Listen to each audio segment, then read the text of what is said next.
think about what makes you happiest. Don't think about it too much. What is the first thing that pops up in your head? By a show of hands, how many people think of a loved one? An activity? A place? A food? Anyone think of money? Over the course of the year, I polled 50 people, 25 girls and 25 boys within a range of age groups. And within this survey, there were a variety of answers. Maddie Boyd said coffee, Cole Berglund said smiles, and we have Jacob Kravitsky, who said money. Out of those polled, 85% said things unrelated to money, and 15% said money itself. Now, I have wanted to explore the role of money in our happinesses for a very long time, as it has been a source of confusion and stress for me, especially as, like many of you, I'm heading into the stage in my life where I will be going to college to get a job, to get money. So what is the purpose of this? What is the role that this money plays in our happinesses? So how can one measure happiness anyways?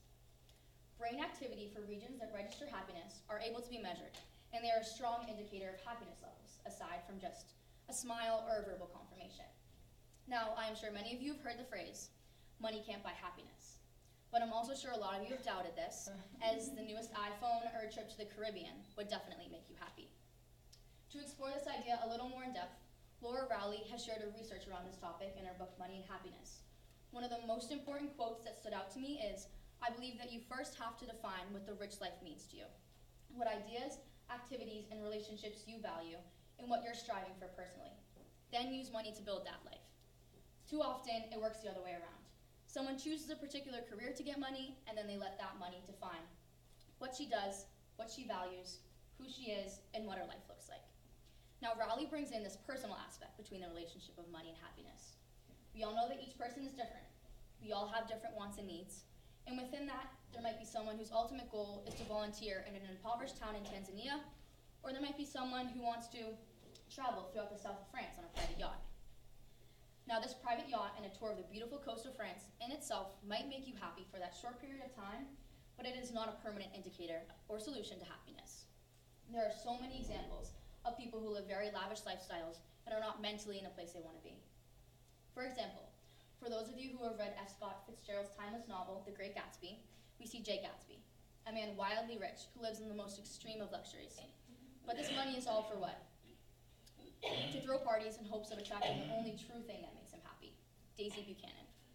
In this specific scenario, money itself isn't fueling Gatsby's happiness, but the way in which he is spending it is giving him hope for his greater goal, love.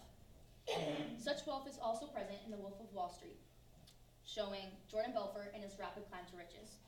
In this case, money causes a lack of morale for Jordan as he begins to cheat on his wife and develops a drug addiction. But this amount of wealth does not apply to everyone.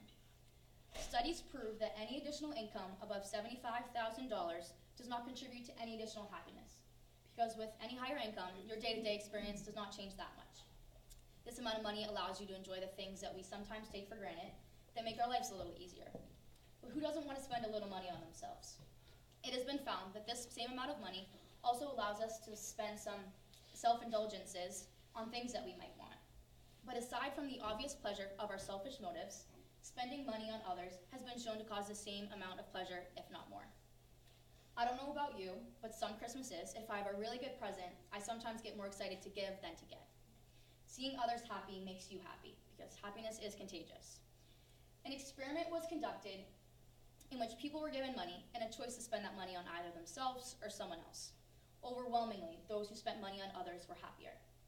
So maybe next time you find some forgotten about cash in your coat pocket, try surprising someone with a coffee or their favorite treat.